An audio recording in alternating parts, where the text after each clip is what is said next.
Hola, hoy nos vamos a meter de lleno en una de las épocas más fascinantes y, la verdad, más olvidadas de la prehistoria, el Mesolítico. Puede que no suene tanto como otras, pero esta edad de piedra intermedia fue absolutamente clave para entender cómo llegamos a ser lo que somos. Normalmente, cuando pensamos en la prehistoria, la cosa parece simple. Por un lado, la imagen clásica del Paleolítico, ¿no? Con gente cazando mamuts. Y por otro, la gran revolución del Neolítico, con la agricultura y las primeras aldeas. Pero, ¿y en medio? ¿Qué pasó ahí? ¿Fue solo un tiempo de espera que pasara algo? Pues vamos a ver que nada de eso, que fue un auténtico laboratorio de ideas que preparó el terreno para el mundo moderno. Para entenderlo bien, este va a ser nuestro recorrido. Primero, veremos por qué se le llama a veces la Edad Media olvidada. Después, nos meteremos en cómo un cambio climático brutal lo transformó todo. Veremos cómo eso obligó a inventar nuevas herramientas, cómo se dieron los primerísimos pasos hacia la agricultura y finalmente cómo cambió hasta el arte, poniendo por fin al ser humano en el centro de la historia. Venga, pues vamos al lío. Empecemos por lo más básico, que es entender de qué hablamos, qué significa esta palabra y dónde la colocamos en la línea del tiempo. El propio nombre ya nos da una pista, y una pista gigante además. Mesolítico viene del griego y significa literalmente piedra media. Es justo eso, un puente, la transición entre el paleolítico, la piedra antigua, y el neolítico, la piedra nueva. No es un principio ni un final, sino una fase de adaptación y de cambio alucinante. Y ojo, que no hablamos de 2 días. Este periodo duró miles de años, más o menos desde que terminó la última glaciación hasta que la agricultura se sentó del todo. Fue ese eslabón larguísimo y súper importante que conecta el mundo de los cazadores nómadas con las primeras sociedades sedentarias que iban a cambiarlo todo. Pasemos ahora a lo que fue el verdadero motor de todo este cambio. Y no fue una decisión humana, no. Fue un evento a escala planetaria que lo puso todo patas arriba. El final de la Edad de Hielo. A ver, el cambio fue sencillamente brutal. El planeta pasó de estar en una era glacial a lo que conocemos como Holoceno, que es el periodo geológico en el que vivimos ahora, mucho más cálido. Al subir las temperaturas, los glaciares gigantes se derritieron y el nivel del mar subió una barbaridad, redibujando por completo el mapa del mundo que conocíamos. Pensemos en el impacto de esto. El mundo que la humanidad había conocido durante milenios, de repente, desaparece. Los grandes animales del frío o se extinguen o se van. Las viejas reglas ya no servían. Y claro, el primer cambio, el más básico, fue decidir dónde vivir. Las cuevas, el refugio clásico del Paleolítico, empezaron a quedarse vacías. Y la solución que encontraron fue, la verdad, lógica y brillante. En lugar de esconderse en cuevas, se empezaron a montar campamentos al aire libre, a menudo para quedarse una buena temporada. ¿Y la ubicación? Pues era la clave. Se asentaron cerca de las nuevas despensas de comida, como los ríos y las costas, que estaban a rebosar de peces y marisco. Fue una respuesta súper inteligente al nuevo clima. Claro, un mundo nuevo necesita herramientas nuevas.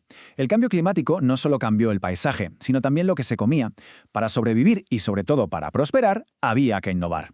Y la innovación vino, como casi siempre, de la mano de la tecnología. Y aquí llega la gran revolución tecnológica del Mesolítico, que curiosamente fue pensar en pequeño. Démosle la bienvenida a los microlitos. Ojo, no son herramientas completas, sino componentes, como si fueran piezas de un puzzle tecnológico. Son trocitos de sílex pequeñísimos y afiladísimos, trabajados con una precisión increíble. Y la forma de usarlos es que es una genialidad. En lugar de buscar una piedra grande para hacer una sola herramienta, ahora combinaban materiales. A ver, coges un trozo de hueso o de madera, le haces una ranura y ahí vas metiendo una fila de estas pequeñas cuchillas, los microlitos. Las pegas con resina de un árbol y listo. Ya tienes una herramienta mucho más eficaz y fácil de reparar. Es que tiene todo el sentido. Los grandes mamuts ya no estaban. Ahora había que cazar animales del bosque más pequeños y rápidos, como ciervos o jabalíes. La solución perfecta, el arco y las flechas con puntas de microlitos. Y para aprovechar toda la riqueza de los ríos y las costas, desarrollaron arpones con dientes, una herramienta letal para pescar. Todos estos cambios en el entorno y en la tecnología nos están llevando paso a paso a un momento que lo va a cambiar todo. Porque, aunque todavía no eran agricultores, en el Mesolítico se plantaron las semillas, y esto es literal y figurado, de la siguiente gran revolución humana. Y esto es súper importante que quede claro. No es que de un día para otro se hicieran agricultores. ¿Qué va? Seguían cazando, pescando y recolectando. Pero la base de su economía, lo que se comía cada día, se estaba transformando de una forma radical. El menú cambió por completo. Se pasó de una dieta súper especializada, centrada en cazar animales enormes, a lo que los arqueólogos llaman una economía de amplio espectro, que básicamente significa que empezaron a comer de todo. Una dieta mucho más variada y segura que ahora incluye mogollón de pescado, marisco y un conocimiento del mundo vegetal muchísimo más profundo. Y aquí es donde llega el verdadero bombazo. En este periodo aparecen las primeras pruebas de que los humanos empezaron a manipular su entorno de forma activa. Empezaron a domesticar animales, seguramente el primero fue el perro para ayudar en la caza, y hacer experimentos cultivando plantas silvestres. Todavía no era agricultura, pero era el laboratorio que la haría posible. Pues claro, con tanto cambio en el clima, la tecnología y la comida, la cultura y la forma de verse a sí mismos también tenía que cambiar. Y uno de los mejores sitios para ver esto es, sin duda, el arte. El cambio en el estilo de arte es un espejo de la época, y es clarísimo. Si el arte del Paleolítico es famoso por esos animales espectaculares y superrealistas, el arte mesolítico se vuelve más esquemático, más abstracto, pero lo más importante no es el cómo dibujan, sino el qué dibujan. El protagonista ha cambiado. El foco ya no está en el animal, sino en la figura humana y en la comunidad. Es que es la primera vez que se ponen a sí mismos como protagonistas. Empiezan a contar sus propias historias en las paredes de las rocas. Vemos escenas súper complejas con un montón de figuritas humanas, grupos que parecen danzar, guerreros luchando en batallas, gente trabajando junta para recolectar. Es el nacimiento de la historia contada por sus propios protagonistas.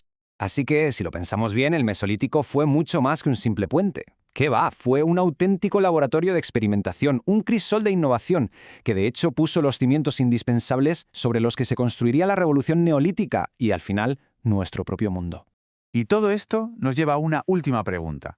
Para darle una vuelta, quizás, en vez de ver el Mesolítico como un simple paréntesis, deberíamos empezar a pensar en él como uno de los periodos más decisivos de la historia humana. El momento en que de verdad aprendimos a adaptarnos, a innovar y, por primera vez, a contar nuestra propia historia.